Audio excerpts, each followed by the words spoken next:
Hey, Mountain Ghost 556. Okay, what you see here is not. This is not a review on all this stuff. I'm kind of just laying these tools out here for you to see. It's an example. I got out of the military. I had a very narrow mindset when it came to training and equipment. A very narrow mindset, closed-minded. I got with a high alpine search and rescue team, 9,000 feet and above type rescue work. The men and women were awesome, very professional, very educated, very well trained. I had a low opinion of them when I first started in there. I started seeing some of the tools and equipment that they were using, and I thought, no, this is, why would you carry this junk? This is just gimmicky. It doesn't have anything to do with anything. So unjustly, I kind of, looked at them unprofessionally. As time went on, I was proven very wrong. Thankfully, I'm glad that they proved me wrong.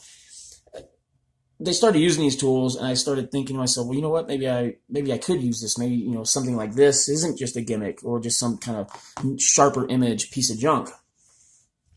The catalyst for me actually overhaul and renovating my thinking was I worked for a company that trains private security contractors and law enforcement and CQB, close quarters combat training. One of the things we had to do while working with that company, we had to take a 7-day course that was outside of the company. They sent us to it.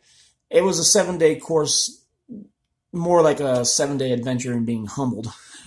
It was a really hard course. I enjoyed it.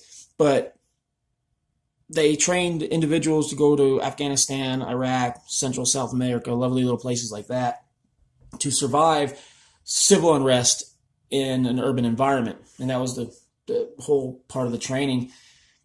So we got to this facility, and it looked like a trailer park in the middle of a landfill. I was like, this is horrible. This isn't professional at all. They're just milking people for money.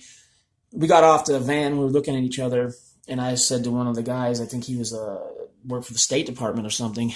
And I said, wow, really? He goes, yeah, no doubt.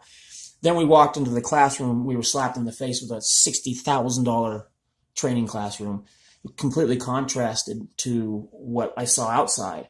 And then I realized I might be judging a book by its cover. I might not be taking this as serious as I should. And yeah, later on during the training, I realized just how serious I should take it. So the instructor gets up there and he, gives his name, and he's talking, and he basically says, look, you're here to survive and escape and evade in a civil unrest urban environment. I'm going to give you tools that you will look at it and think they are trash. I will teach you to use trash. I will teach you to use the things that you find in your everyday environment to facilitate your escape when you have nothing. That's when the light bulb clicked on in my head. I see where this is going. He wrote down a bunch of stuff on the dry erase board. He said, go outside and give you 30 minutes. Either find that particular tool or find something that you can use to facilitate for that tool and its replacement. And I thought, okay, that's fine. So we went about that, and I immediately clicked right then. I'm looking at things through tunnel vision. I'm not looking at things in the big picture. And I took that back home with me. And to this day, I still keep that.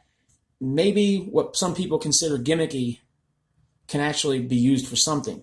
A lot of people have done reviews on this particular tool and said it's garbage. They don't like it. It doesn't do what it says it's going to do.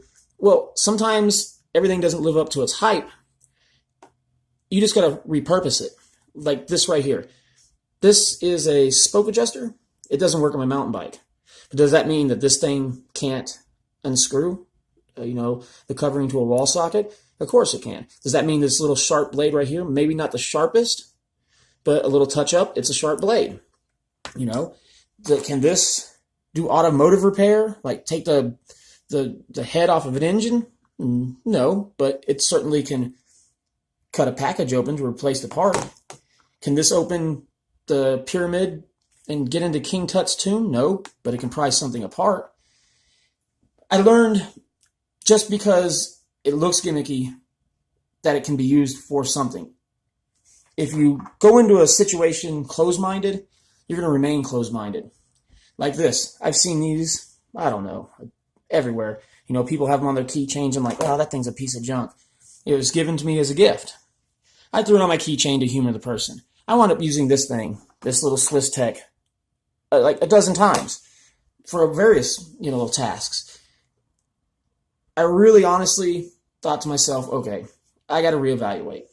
And I think a lot of people should reevaluate and not just take other people's words for what it is. If it's junk, this is a piece of shaped metal. I cannot do that myself. It has many uses. Why not pay $3 and just have it in case the situation arises that you got to use it? It's thinking that something is garbage going in, then it's going to remain garbage. I see people saying all the time, oh, I can go out into the woods and survive with just wearing a pair of socks. Then they'll sit there and bash people's little Altoids survival tin. And to be honest, I would have done it too.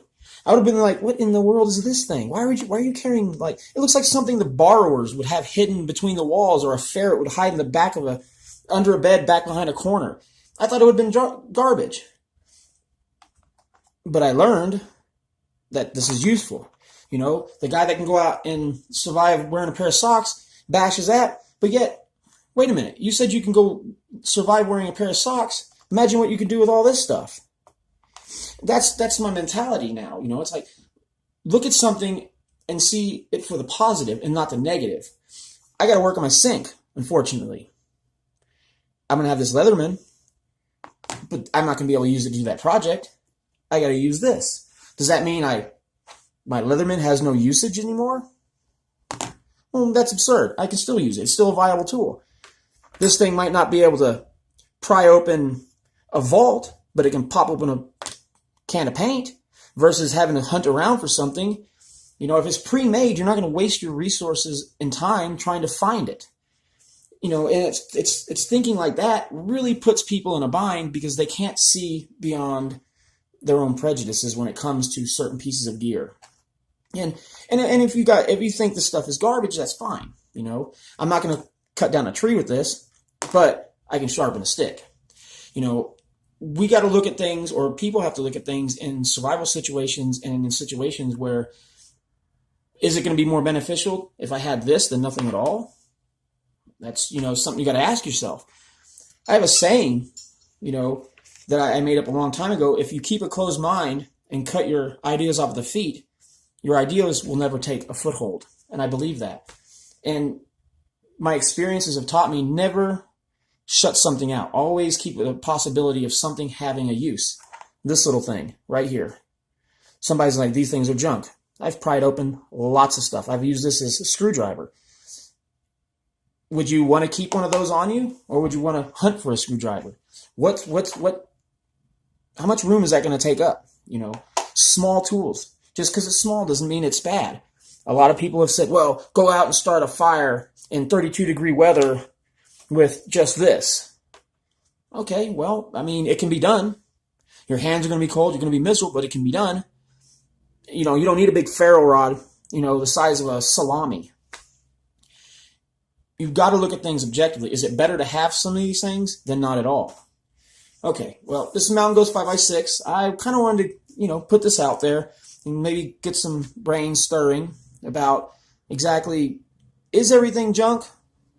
Is another man's trash another man's treasure? Have you walked across or walked past something in a situation that you could have used that you paid no attention to because you said to yourself, that's just a piece of junk? Something to think about, you know. I'm not saying that I'm right, and I'm not saying that I'm totally wrong, but everything on this table, with the exception of the scalpel and the toothbrush, I haven't used this little toothbrush. These are just small things, and well, the Chemlite, because they're still in their packages, and the toothbrush is sitting right there. I'm not going to show you guys a used toothbrush. That's just nasty. But everything on this table I've used at one point in time. I've used stuff out of this survival kit. You know, don't look at things as junk.